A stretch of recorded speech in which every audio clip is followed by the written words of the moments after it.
Hello guys, तो मैं ले आया हूँ बॉडी बिल्डिंग की बहुत सारी नई अपडेट्स। और आज की फर्स्ट अपडेट में अगर हम बात करें सैमसंग डॉटा की, तो ऑनो क्लासिक यूके के बाद अब एक डेढ़ हफ्ते के बाद सैमसंग डॉटा हमें दोबारा दिखाई दिए गेस्ट पोजिंग करते हुए। तो गाइस इन्विक्टस कप था और यहाँ पर सैमसंग डॉटा हमें गेस्ट पोजिंग करते हुए दिखाई दिए और इनकी फिजिक में वो फुलनेस थोड़े से इस पीरियड में वापस आई हुई हमें पता लगी। साथ ही इनका फ्लो तो आपको पता ही है कितना अमेजिंग है, कितनी अमेजिंग क्लासिक लाइन सिर्फ कैरी करते हैं।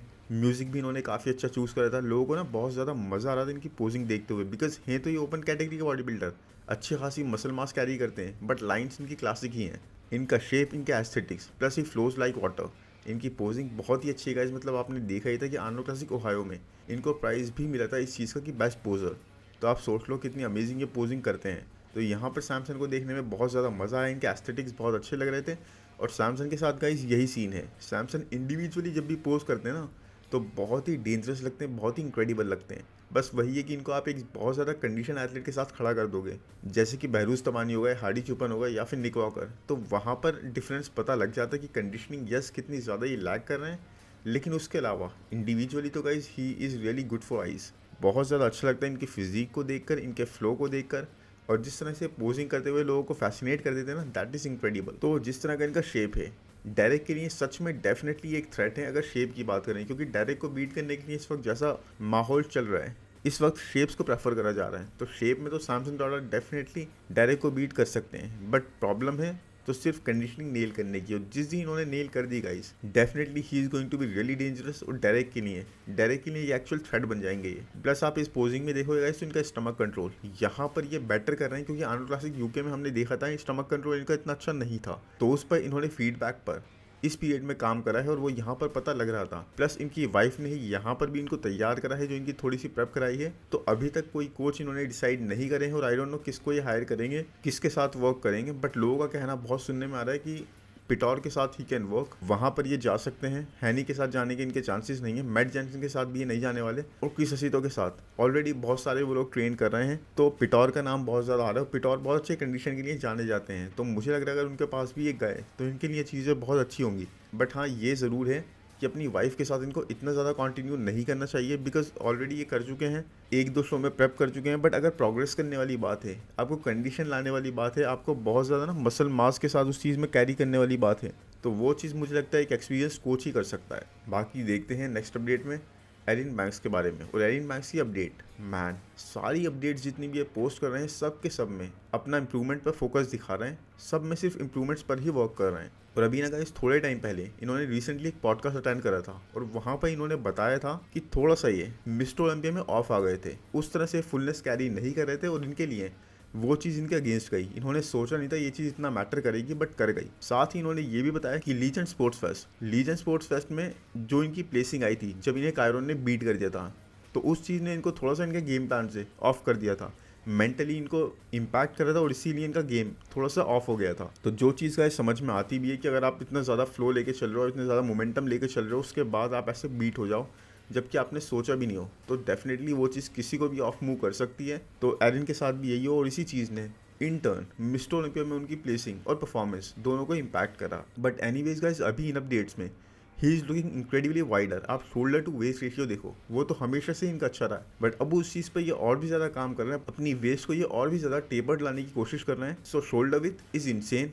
कंडीशनिंग तो अभी इतनी ज़्यादा पता नहीं लग रही, बट बहुत टाइम है गाइस दुबई प्रो में, और उससे पहले आई थिंक किसी शो में कम्पीट नहीं करने वाले, तो वहाँ पर आने तक, उस टाइम तक तो ये कंडीशनिंग नेल कर देंगे।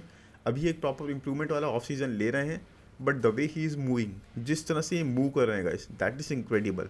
पूरा फोकस इंप्रूवमेंट्स पर है। और जजेस ने इनको बोला भी था कि अपने अपर चेस्ट पर वर्क करो, वहाँ पर ज़्यादा फुलनेस की ज़रूरत है, और उस चीज़ पर इस वक्त ही इज़ वर्किंग। तो इस चीज़ के लिए मैं बहुत एक्साइटेड हूँ कि एरिन मैक्स का कैसा पैकेज हमें दोबारा देखने को मिलता है, क्योंकि गाइस वहाँ पर दुबई प्रो में अब Kyron Holden is also competing. तो ब्रैंडन का कंफर्म नहीं है, र्यूमर्ड है, लेकिन कायरन होल्डन डेफिनेटली वहाँ में कम्पीट करते हुए दिखेंगे एरिन मैक्स के सामने। तो अगर इस बार एरिन ने बीट कर दिया कायरन को, तो man that is going to be really good for his mental health. But अगर एरिन फिर से बीट होगा कायरन होल्डन से, तो man it is going to be very heartbreaking for Erin Banks. और शायद उसके बाद एरिन का कम बैक हमें देखने को ना मिले इस तरह से। बट एनीवेज ये तो टाइम ही बताएगा। लेकिन हाँ, ये शो दुबई प्रो इस बार का बहुत ही ज़्यादा मेमोरेबल होगा। बहुत ही इंक्रेडिबल लाइनअप्स हमें देखने को मिलेंगे हर एक डिवीजन में, because of the price money. But anyways guys, अभी के लिए चलते हैं नेक्स्ट अपडेट पर, जो कि है फिल हीथ की। तो फिल के बारे में ये अपडेट है गाइस कि फिल हीथ की अभी एक डॉक्यूमेंट्री रिलीज हुई है जो काफ़ी टाइम से बन रही थी, जो कि आप प्राइम वीडियो पर जाकर देख सकते हो। आई थिंक थोड़ा सा आपका $4-5 में आप बाय करके देख सकते हो। बाकी एंड में जो इंपॉर्टेंट चीज़ है गाइस वो ये है कि डॉक्यूमेंट्री के एंड में ऑफिशियली फिल ने अनाउंस कर दिया है कि he is done competing. Yes guys, अभी तक काफ़ी र्यूमर हो रहे थे इनकी फिजिक को देख के, इनकी मसल मास को देख के लोग अभी तक यही बोलते थे कि अभी तक इन्होंने ऑफिशियली अनाउंस नहीं करा है, तो हो सकता है किसी भी साल हमें फिर ही दोबारा कम्पीट करते हुए दिख जाएं। बाकी आर्नोल्ड क्लासिक ओहायो या फिर यूके में जहाँ पर ये आए थे, वहाँ पर हमने ये भी देखा था कि आर्नोल्ड ने थोड़ा सा ना मजाक करते हुए इन्हें टीज करा था कि 500,000 क्या इतनी अमाउंट काफ़ी है तुम्हें वापस रिटायरमेंट से बुलाने के लिए। तो वहाँ पर एक थोड़ी मूवमेंट बन गई थी, लेकिन उसके बाद अब इस वीडियो को आप देखोगे तो आपको रियलाइज़ होगा यहाँ फिल हीथ ने ऑफिशियली अनाउंस कर ही दिया है कि अब वो दोबारा कम्पीट नहीं करेंगे। He is done competing, he is hanging his boots. तो वही है गाइस, ये एक थोड़ा सा आपको स्पॉइलर टाइप लगेगा, मुझे बता भी देना चाहिए था कि स्पॉइलर है, बट एनीवेज मैंने आपको बता दिया। और इसी के साथ गाइस एक एरा खत्म होती है जहाँ पर थोड़ी बहुत होप बाकी थी कि हम फिल को दोबारा देख पाएंगे स्टेज पर अपनी 8 टाइटल के नीचे आते हुए।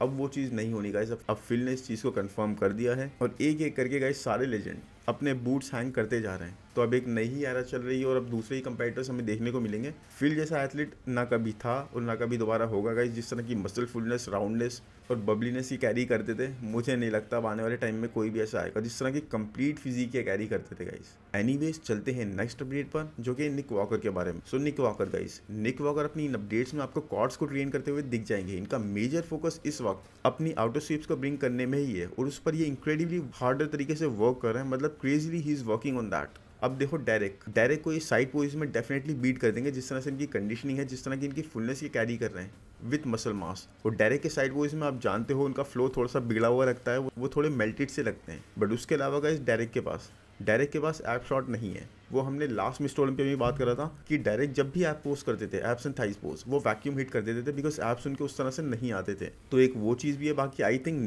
निक is going to shock us guys, और निक हमें शॉक करने वाले थे ओलंपिया में भी। जिस तरह के इनके फोटोज़ हैं अनपम्प्ड और बेयरली एनी गुड लाइटिंग के, ये तो बिल्कुल ऑपोजिट है सैमसंग के। क्योंकि सैमसंग के आप देखते हो कैसी अपडेट शेयर करते हैं, बिल्कुल परफेक्ट पिक्चर लाइटिंग एक बहुत ज़बरदस्त पंप के बाद।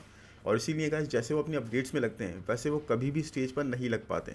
जबकि निक के साथ गाइस इस चीज़ का ऑपोजिट है। बाकी Nick is competing with his own self. Nick किसी और के साथ कम्पीट नहीं कर रहे हैं गाइस, वो अपने शेप के साथ, अपनी सिमेट्री के साथ, अपनी कॉर्ड्स के साथ, अपने खुद के साथ वो कम्पीट कर रहे हैं और खुद को इम्प्रूव करने का पूरा ट्राई कर रहे हैं। निक ने बोला है अपने रीसेंट पॉडकास्ट में कि उनका फोकस पूरी तरह से अपनी कॉर्ड्स पे है। उनको वो किसी भी तरह से ब्रिंग अप करना चाहते हैं। Last year guys, last year के मिस्टर ओलंपिया में अगर हार्डी जैसे अभी आर्नोल्ड क्लासिक ओहायो में आए थे वैसे आ जाते तो निक ने खुद बोला कि वो मुझे बीट कर देते और डायरेक्ट को भी। इतने ज़्यादा इंक्रेडिबल हार्डी आए थे। बाकी निक से ये भी पूछा गया कि न्यूयॉर्क प्रो में तुम्हें लगता है टोनियो तुम्हें बीट कर देंगे? तो इस बात पर निक वॉकर हंसने लगे और कहने लगे कि यार क्या सोच रहे हो आप, मतलब किस बारे में बात कर रहा हूँ। तो इस बारे में गाइस मुझे भी कोई चांसेस नहीं लग रहा है कि निक वॉकर को टोनियो बर्टन या कोई भी न्यूयॉर्क प्रो में बीट करने वाला है। बट यस, एक बात काफ़ी फ़नी लगी जैसे उनसे पूछा गया ये और उन्होंने इस तरह से रिस्पॉन्ड करा। बाकी अब चलते हैं नेक्स्ट अपडेट पर गाइस। तो नेक्स्ट अपडेट है स्टेफन मटाला की, who is right now working with Pitor guys. Yes guys, मैंने आपको बताया था कि स्टेफन मटाला ने अपने कोच चेंज कर लिए हैं और अब पिटोर के साथ वर्क कर रहे हैं। और I think that is one of his best decisions. बहुत अच्छा डिसीजन है जिस तरह से पिटोर अपने एथलीट्स को ला रहे हैं। और आजकल कोचेज में पिटोर का नाम काफ़ी ऊपर जा रहा है बिकॉज ऑफ हिज एथलीट्स और जिस तरह से वो स्टेज पर डिलीवर कर रहे हैं। बाकी everyone started talking about him. हर कोई स्टेफन मटाला के बारे में दोबारा से बात करने लग गया है क्योंकि इन अपडेट्स में guys he is looking incredibly Fuller and complete. इनके मसल्स देखो कितने राउंडर साइड पे लग रहे हैं। और इनकी अपडेट्स में क्रिस असीतो ने कमेंट भी करा दूसरे लोगों के लिए कि मैन इनको अब सजेस्ट करना बंद कर दो कि आप ओपन डिवीजन में चले जाओ, इनकी वेस्ट बहुत ही छोटी है and he can do wonders in classic physique. यानी कि उन्होंने यही अपील करी लोगों से कि भाई इनको ओपन में जाने की एडवाइस देना आप बंद कर दो, अब क्लासिक में ही इन्हें कम्पीट करने दो। उनकी वेस्ट अच्छी है, इनका शेप अच्छा है और क्लासिक में ये बहुत ज़्यादा अच्छा परफॉर्म कर सकते हैं। यहाँ पर इन्होंने बहुत अच्छी प्रोग्रेस कर ली है ऑलरेडी अपने शेप को बनाए रखते हुए। मतलब ये नहीं है कि अपने शेप को इन्होंने सैक्रिफाइस कर दिया, इन्होंने मसल मास ऐड करी है। जबकि लास्ट ईयर ही ये अपने वेट कैप को ऑलरेडी पूरा कवर कर चुके थे। तो आई डोंट नो अब इनको दोबारा से वेट लूज तो करना ही पड़ेगा। बट उसके बाद भी गाइस मुझे लगता है कि स्टार्ट में जब इन्होंने 2 ही शोज़ करे, हमने और काफ़ी लोगों ने इनको जल्दी से जज कर लिया। I think we should give him time.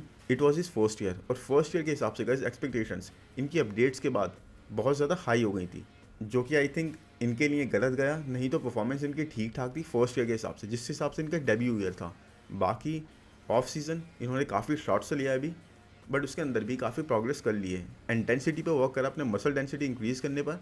और उसके बाद गाइस अब अपनी प्रेप स्टार्ट कर रहे हैं। ये किस शो में कम्पीट करने वाले हैं ये अभी इन्होंने रिवील नहीं करा है, बट प्रेप इज स्टार्टिंग। बाकी I feel like Stefan diet down करने के बाद जब इनके काप डाउन होते हैं या फिर कट कर लेते हैं ये, उस वक्त इतने शार्प नहीं लगते, उस वक्त इतने इंसेन नहीं लगते। लेकिन अभी इन अपडेट्स में he is looking really good. इनके आर्म्स देखो, इनको शोल्डर्स देखो, इनका चेस्ट देखो, even that is brought up. बाकी बैक तो गाइस अभी भी थोड़ी सी वीक है, बट इस बारे में क्या ही बोलें, बिकॉज स्टार्टिंग में आप देखोगे क्रिस जब जीते थे गाइस, तब उस टाइम पर क्रिस की बैक भी काफ़ी ट्रोल होती थी, क्रिस की बैक भी उतनी ज़्यादा ब्रॉट अप नहीं थी। और even guys Breon Ansley the best back in classic division, उनके बारे में भी मैंने आपको बताया था कि उन्होंने एक पॉडकास्ट में बोला था कि बैक उनका एक वीक बॉडी पार्ट था। उन्होंने काफ़ी हार्डवर्क करा है, काफ़ी एफर्ट्स डाले उस मसल ग्रुप को ब्रॉट अप करने में। तो अगर ब्रियॉन एंसली ने कर लिया और इतना इंक्रेडिबल कर लिया कि आज उनके कोई कंपैरिजन में नहीं आ रहा, और क्रिस बम्स्टेड की बैक भी आज इतनी इंप्रूव है, तो फर्स्ट ईयर के हिसाब से आई थिंक हमें स्टेफन के इतना पीछे नहीं लगना चाहिए। फर्स्ट ईयर के हिसाब से this back is really good, really competitive, और आने वाले टाइम में he can really improve that. मैं ये नहीं कह रहा कि उस लेवल पर ये जा सकते हैं, बट पोटेंशियल इज़ टोटली दियर, जैसे कि हम दूसरों का भी देखते आए हैं।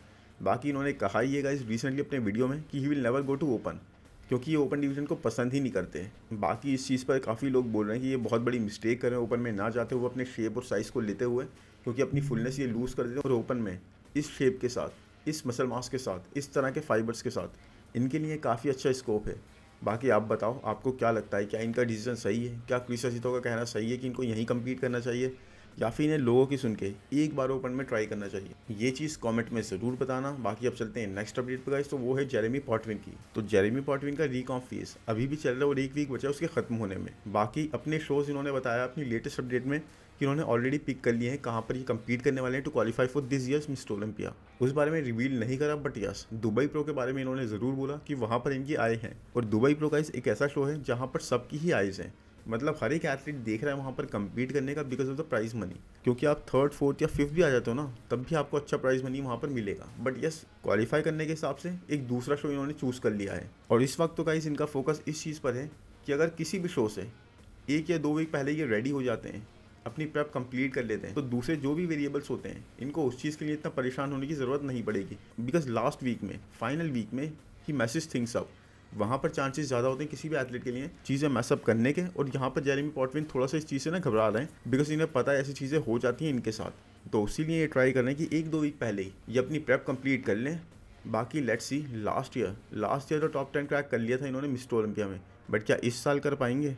इस साल काफ़ी सारे एथलीट्स गाइस दोबारा वापस आ रहे हैं, और वो भी फायर्ड अप होके, बिकॉज जिनकी प्लेसिंग्स गिर गई थी वो बहुत ज़्यादा खतरनाक होकर आने वाले हैं। बाकी let's see, with time we will get to know. And I hope guys ये वीडियो आपको पसंद आया होगा। पसंद आया है तो प्लीज़ जल्दी से लाइक कर दो, चैनल को सब्सक्राइब कर दो, नोटिफिकेशन बेल को दबा दो, और कॉमेंट में बताओ कि आपको कौन सी अपडेट ज़्यादा पसंद आई और आपको क्या लगता है किस एथलीट के बारे में। Thank you, bye bye.